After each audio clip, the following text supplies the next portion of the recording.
अस्सलाम वालेकुम viewers, welcome to my YouTube channel. आप सबको ईद उल अज़हा की बहुत बहुत मुबारकबाद। अच्छा व्यूअर्स, शादी एक कानूनी माहिदा है जो दो फ़रीक़ैन के दरमियान कुछ इखलाकी और कानूनी ज़िम्मेदारियों को लागू करता है। एक शरीक हयात की हर ज़िम्मेदारी दूसरे का हक़ बन जाती है, और जहाँ बिला जवाज़ शरीक हयात में से कोई अपनी ज़िम्मेदारियों को अदा करने से इनकारी हो जाए, वहाँ ये ज़िम्मेदारियों को पूरा कराने के लिए, इन इज़्दवाजी हकूक़ की बहाली के लिए हम कोर्ट में जो है रजू कर सकते हैं। तो व्यूअर्स, इस वीडियो में मैं आपको ये बताऊंगी कि वो कौन सी अदालत है जिसमें अज़दवाजी हकूक़ की बहाली के लिए दावा दायर किया जा सकता है, और इसके साथ साथ मैं आपको ये भी बताऊंगी कि शौहर किन हालात में अपनी अहलिया के ख़िलाफ़ अज़दवाजी हकूक़ की बहाली के लिए कोर्ट में जा सकता है, वो कौन सी अदालत है जहाँ पे दावा दायर किया जा सकेगा, और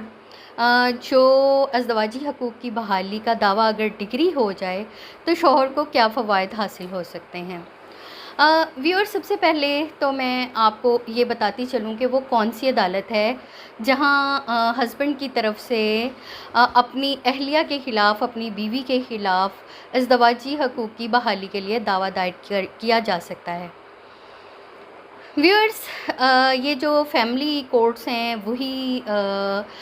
अज़दवाजी हकूक़ की बहाली के दावे के लिए इख्तियार समात रखती हैं, लेकिन देखना ये है कि वो कौन सी अदालत है जहाँ पे, वो डिस्ट्रिक्ट कौन सी है, वो लोकल अदालत कौन सी है जहाँ पे दावा दायर किया जा सकेगा। तो व्यूअर्स, एक टेक्निकल और अहम पॉइंट मैं आपको ये बताती चलूँ कि जब भी हस्बैंड अपनी बीवी के ख़िलाफ़ कोई भी दावा दायर करता है तो उसे उस डिस्ट्रिक्ट की फैमिली अदालत में दावा दायर करना चाहिए जो जहाँ पे ख़ातून रिहाइश पज़ीर है, जहाँ पे उसकी बीवी रिहाइश पज़ीर है, क्योंकि अगर वो उस डिस्ट्रिक्ट का इंतखाब नहीं करेगा तो वो जो दावा है वो जुरिस्डिक्शन की बिना पर ख़ारिज हो जाएगा। तो व्यूअर्स, अब बहुत सारे हालात ऐसे भी हैं जबकि जो हस्बैंड है उसको मालूम ही नहीं है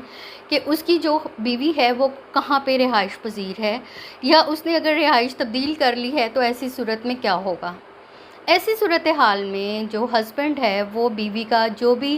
लास्ट नोन पता होगा, यानी कि जो सबसे आखिर में जो उसकी मालूमात के मुताबिक ऐसा पता जहाँ उसकी जो बीवी है वो रिहाइश पज़ीर थी, उस डिस्ट्रिक्ट में जो इयादाए हकूक़ ज़नशोई या जिससे अज़दवाजी हकूक़ की बहाली, रेस्टिट्यूशन ऑफ कंजुगल राइट्स भी कहा जाता है, ये दावा हो सकेगा। तो अब मैं आपको ये बताती चलूँ कि इस दावे को साबित करने के लिए जो हस्बैंड है उसके पास क्या प्रूफ होने चाहिए। सबसे पहले तो ये प्रूफ कि वो शादीशुदा हैं, जो हस्बैंड और मियाँ बीवी के तौर पर उनके दरमियान कोई निकाह की दस्तावेज़ात जो हैं वो मौजूद हैं। उसके बाद ये साबित करना कि जो उसकी बीवी है, जो उसकी अहलिया है, वो बग़ैर किसी कानूनी वजह के उसका घर छोड़ के जा चुकी है, और अगर अदालत शौहर के फ़राहम करदा सबूत से मुतमईन हो जाती है तो वो जो रेस्टिट्यूशन ऑफ कंजुगल राइट्स का जो दावा है वो डिग्री हो जाता है, और अदालत बीवी को ये हुक्म देती है कि वो अपने हस्बैंड के साथ आबाद होकर एक जो अपने अज़दवाजी हकूक़ हैं उसकी अदायगी शुरू करें।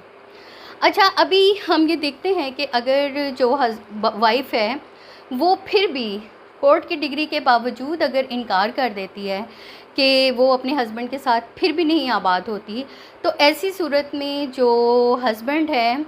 उसको कुछ कानूनी फ़वाइद हासिल होते हैं, जैसे कि वो अपनी बीवी का ख़र्चा और नान नफ़क़ा अदा करने का पाबंद नहीं रहता, वो उसकी जो फ़ाइनेंशियल सपोर्ट है वो ख़त्म कर सकता है।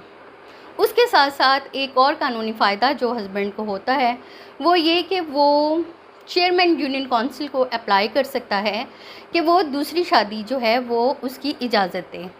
तो ये जो दो कानूनी फ़वाइद हैं ये उसे हासिल होते हैं। एक तो उसे अपनी बीवी का ख़र्चा नहीं देना पड़ेगा, دوسرا، چونکہ اس کی جو وائف ہیں وہ اس کے ساتھ آباد نہیں ہو رہی اور قانون کی ڈگری جو ہے وہ عدالت کی اس کے